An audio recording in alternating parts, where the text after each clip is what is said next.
تمام صحابہ میں سب سے مظلوم ہستی علی بن ابی طالب، سب سے مظلوم ہستی،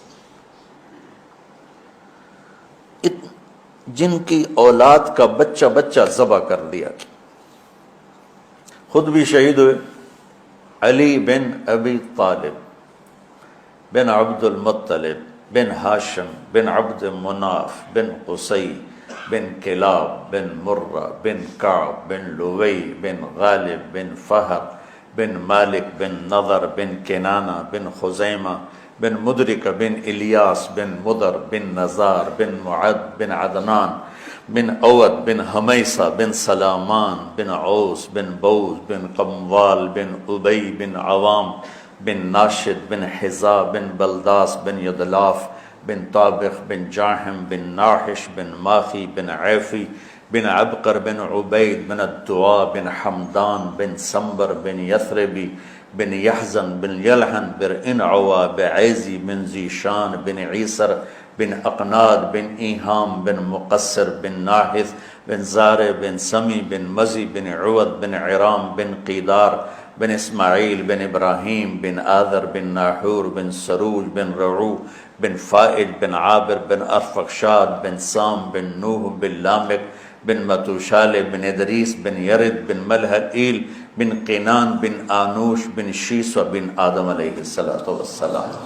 آج ہمارا جی چاہ کہ میں امیر المومنین کا نسب بیان کروں کہ آج ان کی شہادت کی رات ہے، شہادت کا دن ہے، کہ جب اہل شام نے الگ حکومت اپنی قائم کر دی، حضرت علی کے مقابلے میں اپنی حکومت کا اعلان کر دیا تحکیم کے فیصلے کے بعد، اور اس پر خوارج کی ایک جماعت بن گئی، الگ ہو گئے، جنہوں نے پھر بڑی خوفناک جنگیں کی، بڑے زمانے تک وہ مسلمانوں کو نقصان پہنچاتے رہے۔ تو تین خارجی اکٹھے ہوئے کہ جتنا فساد ہے نا اس کی جڑ ہے ایک عمرو بن عاص اور معاویہ بن ابی سفیان اور علی بن ابی طالب رضی اللہ تعالیٰ عنہ، ان تینوں کو قتل کر دو، فتنہ ختم ہو جائے گا۔ تو عمرو بن عاص اس دن آئے ہی نہیں، وہ مصر کے گورنر تھے، فجر کی نماز، تو جو ان کی جگہ آئے وہ مارے گئے، شہید ہو گئے۔ معاویہ رضی اللہ تعالیٰ عنہ پر اس نے وار کیا، لیکن وہ سر سے پھسل کے کمر پہ جا کے لگا اور کمر چھل گئی۔ لیکن عبد الرحمن بن ملجم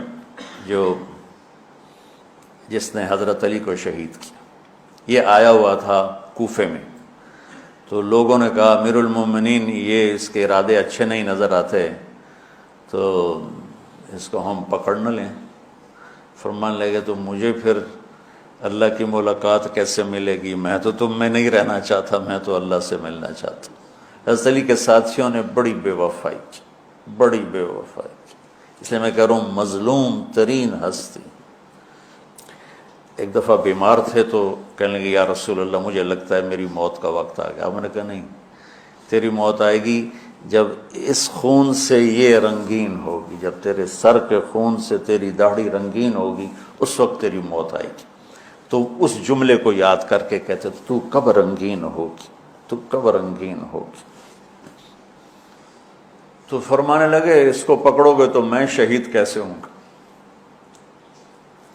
پھر ایک دن دیکھا کہ لوگ گھر کے باہر پہرا دے رہے تھے۔ آپ نے کہا کیا کر رہے ہو؟ کہا جی وہ آپ کا خطرہ ہے، پہرا دے رہے ہیں۔ کہنے لگے کس سے دے رہے ہو؟ زمین والوں سے، آسمان والوں سے؟ وہ کہنے لگے جی آسمان والوں سے کون دے سکتا، زمین والوں سے پہرا دینے کا۔ بیٹا جا کے سو جاؤ، آسمان والا فیصلہ کرتا ہے تو زمینی پہرے کام نہیں آتے، جاؤ، اور فیصلے آسمان سے اترتے ہیں، زمین پہ نہیں اترتے۔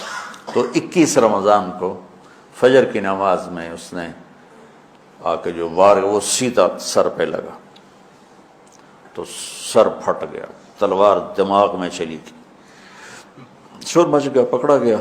اب دیکھنا حضرت علی کے اخلاق، لوگ اکٹھے ہو گئے۔ حضرت زینب کو پتہ چلا تو وہ بھاگی بھاگی آئیں اور رونے لگی، واہ ابتا واہ ابتا۔ تو وہ کہنے لگا، وہ لوگ کو پٹی پٹی باندھنے لگے، تو وہ کہنے لگا ابن ملجم جتنی مرضی پٹیاں باندھ لو، اب یہ مر کے ہی رہے گا، اس تلوار کو 1 مہینہ زہر میں ڈبو کے رکھا ہے پھر وار کیا ہے۔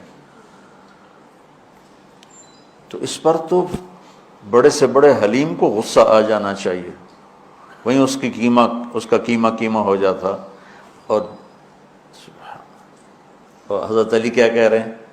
بھائی اس کے لیے نرم بستر بچھاؤ، اس کو گرم گرم کھانا کھلاؤ، اسے ٹھنڈا ٹھنڈا پانی پلاؤ۔ اگر میں زندہ رہا تو میں خود فیصلہ کر لوں گا مجھے کیا کرنا ہے، اور اگر میں شہید ہو گیا تو پھر پہلی میری درخواست ہے کہ اسے معاف کر دیں۔ یہ بتانا چاہتا تھا، اسے معاف کر دیں، اور اگر اسے میرے بدلے میں قتل کرنا چاہو تو پھر اس کو تکلیف نہ دینا، بس ایک ہی وار سے اس کی گردن اڑا دینا،